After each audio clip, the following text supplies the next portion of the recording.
If you've ever started printing in Microsoft Word and noticed that the app seems to freeze or slow down while your document is printing, there's a simple setting that can help. In this video, I'm going to show you how to enable print in background in Word so you can keep working while your documents print in the background. This is a small change, but it can make a big difference in your workflow, especially if you print large files often. If this video helps, make sure to hit the like button and subscribe for more easy Word tutorials. Let's get started.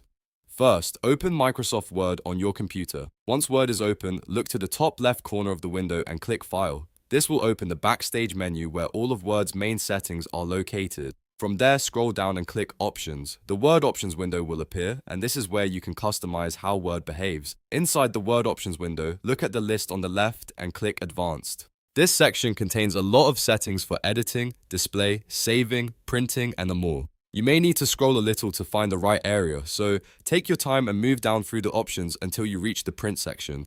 Once you're in the print section, look for the setting labeled Print in Background. By default, this may already be enabled in some versions of Word, but if it's not, simply check the box next to it. This tells Word to continue working in the background while your file is being printed, instead of making you wait for the print process to fully finish before you can keep using the program. After you've checked the box, click OK at the bottom of the window to save your changes. That's all you need to do. From now on, Word will handle printing in the background, which can help keep things feeling smoother and more responsive while you work. If you print often, this setting is especially useful when you're juggling multiple tasks, editing documents, or preparing several files at once. It's one of those hidden Word options that can save time and improve your overall experience without requiring any advanced skills. If this tutorial was helpful, give it a like, subscribe to the channel, and turn on notifications so you don't miss the next quick Microsoft Word tip. Thanks for watching, and I'll see you in the next video.